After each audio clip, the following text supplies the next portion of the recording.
Hello viewers, we are going to discuss retinal detachment here. This is a very, very common phenomenon, and it is one of the most widely encountered eye emergencies that you're going to see in the ER, or even if you're working as a primary physician in an urgent care setting. So you should be very familiar with this, especially how to diagnose it, not necessarily how to treat it, because it's going to require a referral to ophthalmology, and an ophthalmologic specialist is going to be the one that treats it, but you are going to be responsible for diagnosing it. So retinal detachment is a separation of the retina from the retinal pigment epithelium.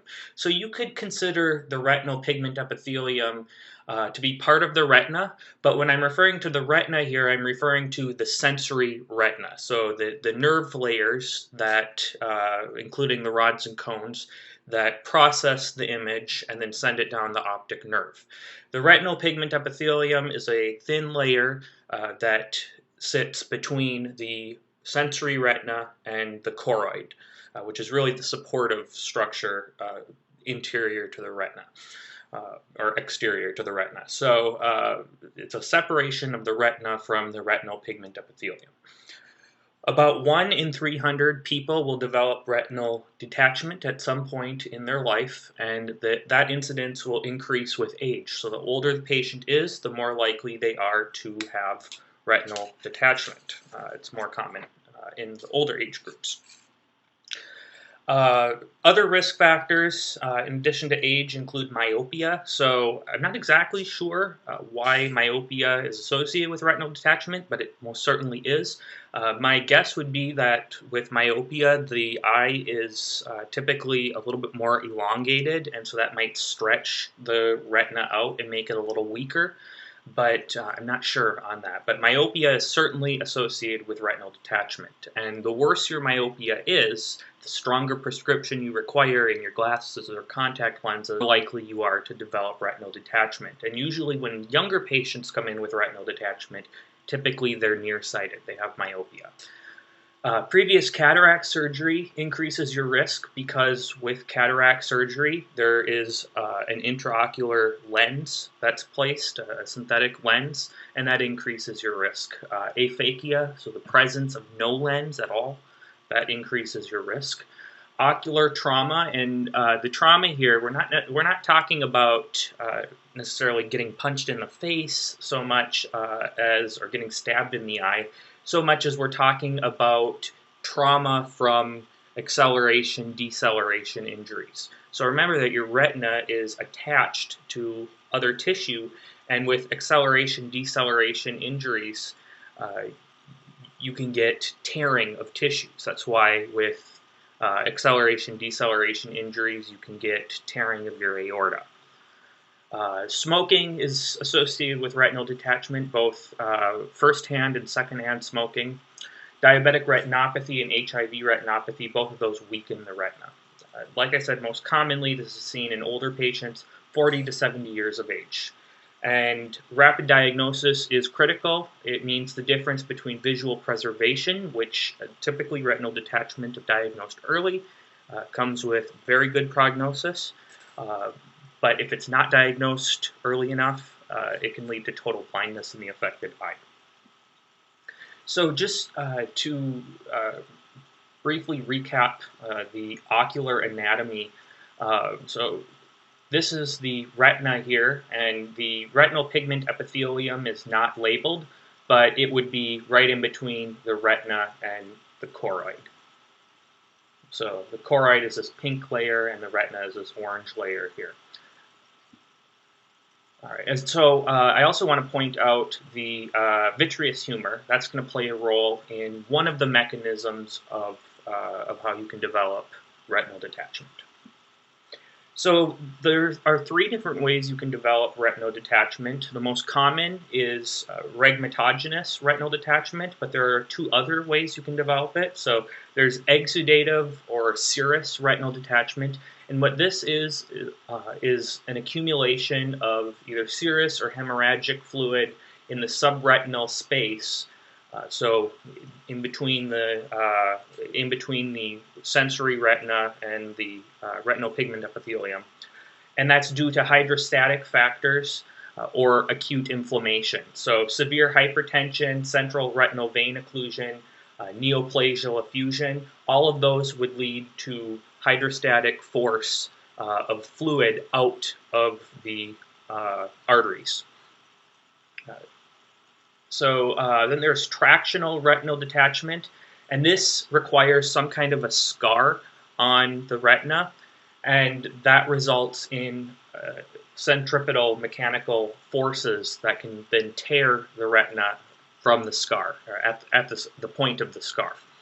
So this can be due to past inflammatory processes, diabetic retinopathy, trauma or injury, past surgery, retinopathy of prematurity, and pretty much anything that can give you a scar on your retina. Rhegmatogenous retinal detachment is the most common form, and what this is it's due to a posterior vitreous detachment. So what is a posterior vitreous detachment? A lot of people have posterior vitreous detachments and they don't know. So what this is the pathophysiology of it is, so you've got this vitreous fluid, right? And it's not exactly fluid as much as it's gelatinous. It's like jello. And over time, as you get older, it begins to become more liquid-like, so more like water rather than jello. And that vitreous is what's really holding that retina up against the choroid. And so it's really important that that vitreous stays in its normal form. But with age, the vitreous does become more liquefied, and that puts a risk for developing a tear in the retina. And when you get a tear in the retina, you the fluid from the vitreous can then enter into the space in between the retina and the RPE, and that results in detachment. Okay, so hopefully that makes sense. All right, so posterior vitreous detachment is typically asymptomatic until you develop retinal detachment. Usually the only symptoms a patient with posterior vitreous detachment has is those floaters that you can get, but otherwise it's asymptomatic. There's no pain, there's no loss of vision, but floaters are associated with posterior vitreous detachment, among other things. So the patient with retinal detachment typically presents with an acute peripheral loss of vision, and by peripheral I don't mean lateral, I mean just anything in the eye that you see that's not central, that's not what you're focusing on. So if you focus on the screen and you look at, say, this H right here, everything around it, most of the stuff around it is your peripheral vision. What you're focusing on is your central vision. So this starts as an acute peripheral loss of vision in the affected eye. A lot of times a patient will describe the peripheral vision, the area of loss, as cloudy or curtain-like. The acuity can be preserved provided that the macula is not detached. So if you ask them to read something, a patient with early retinal detachment, provided it's not affecting the macula, will be able to read. They will not have a defect in acuity. But once the macula becomes detached, then the acuity begins to deteriorate, and they start to have blurry vision as opposed to just cloudy peripheral vision. So history is also important with retinal detachment because you want to assess the patient for risk factors. A lot of people have diabetes, uncontrolled diabetes. That's certainly a risk factor. The age you'll already have on the patient, but that's important too. History of trauma, car accidents, acceleration, deceleration injury. Have they ever had cataract surgery? Do they have any other ophthalmologic conditions, especially myopia? And do they have a family history of retinal detachment? There is associations within families. Also, you want to know how long have the symptoms been present. That's going to dictate how quickly they get surgery.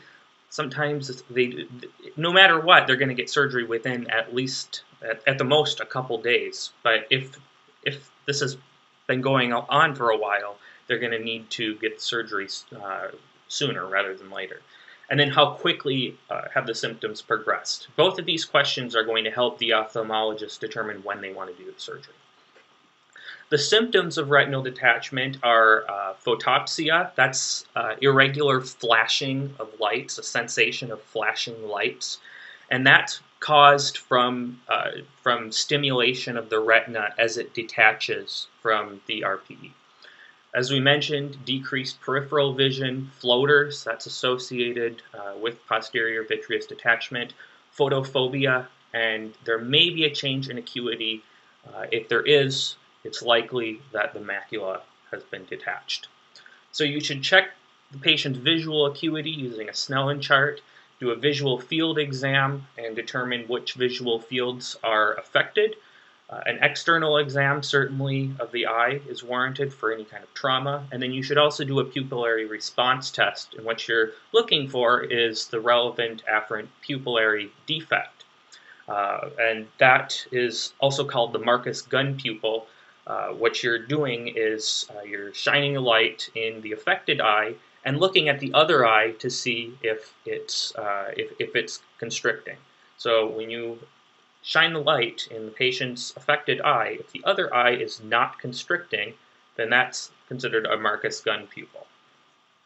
Both eyes should constrict if a light is shined, even if it's just in one eye.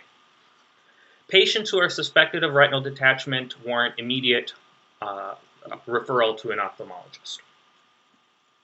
So this is kind of a simplified illustration of what a patient with retinal detachment or retinal tears would experience. So where you're focusing in on this golfer, you can see that fine, but the peripheral vision around it is affected. So it's like tunnel vision almost.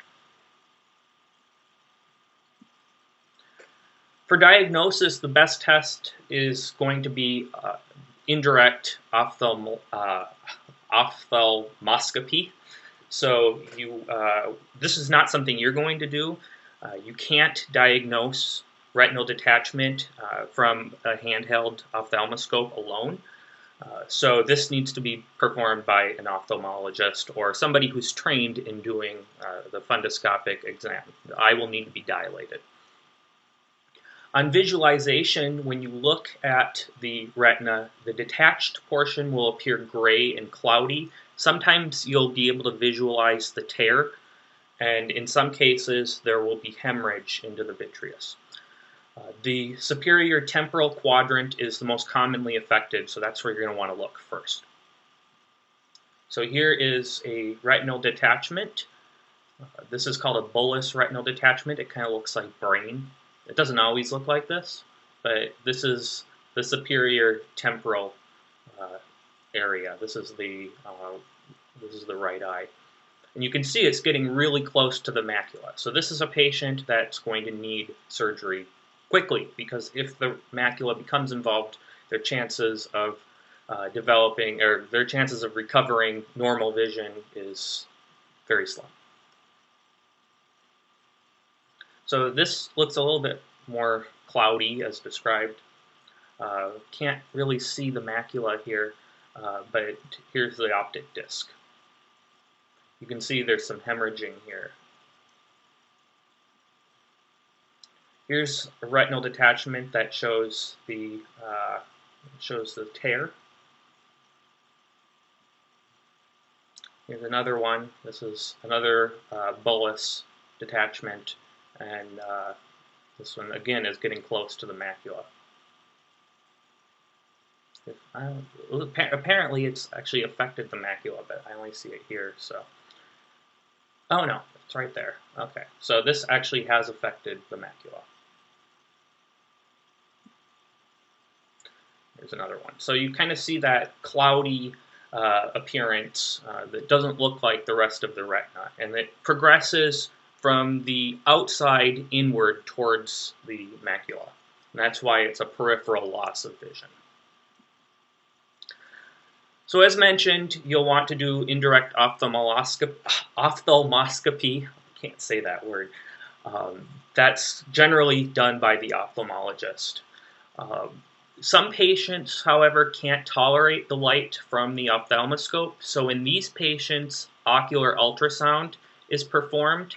And this can actually be performed by somebody who's not an ophthalmologist.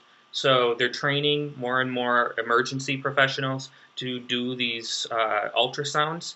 And if you become good at it, you can actually be able to visualize the detachment.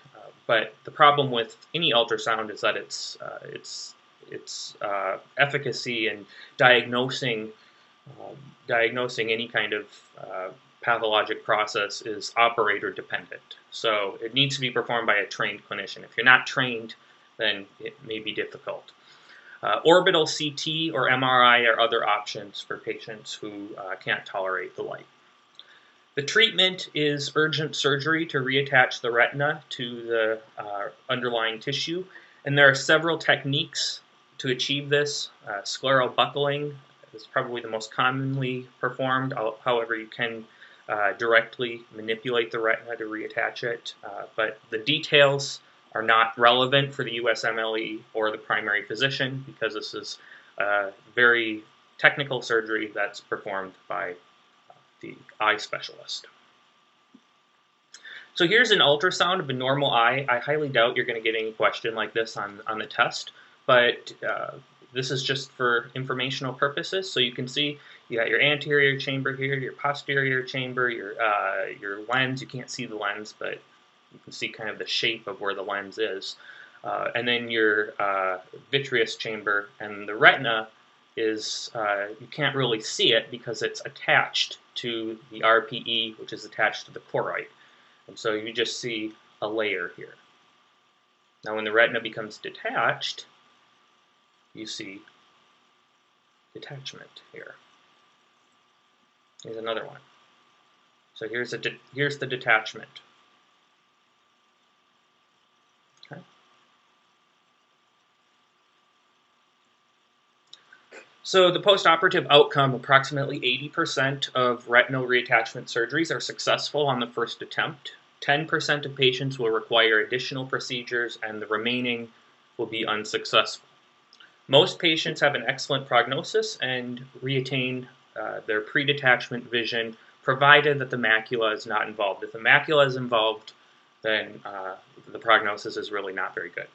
25% of patients with retinal detachment will develop a retinal detachment in the other eye at some point in their lives. If you note hemorrhaging in the eye when you do the ophthalmoscopic exam, then that risk goes up to 60 to 80%. So it's a very significant risk if there is hemorrhaging, and so it's important to note whether or not that's present. I just wanted to briefly recap some differential for retinal detachment. So I didn't make a slide for this, but you can take the notes down. So some of the other things that can cause acute loss of vision would be a TIA, but typically that's episodic, and you're not going to see any abnormalities on ophthalmoscopic exam. An optic nerve disorder is usually optic neuritis. With that, the vision loss is usually central. You'll have decreased acuity, and you'll most certainly note a Marcus gun pupil.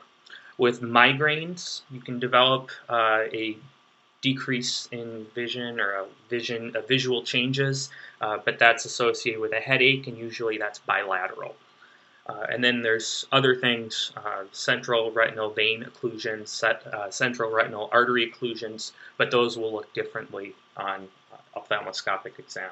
I can finally say that word now. It took me a while. All right, so there are a couple men here that had retinal detachment. The first one is Mr. Pulitzer. He's the guy that they named the Pulitzer Prize after, that they give to journalists. And this is Teddy Roosevelt, who was the 26th President of the United States. He went blind later on in his life, and The speculation is that he had retinal detachment. Unfortunately, both of these men were not alive when we actually had treatment for retinal detachment. So you could have diagnosed them all day long. There wouldn't have been anything you could do for them. So if you have any questions, feel free to let me know.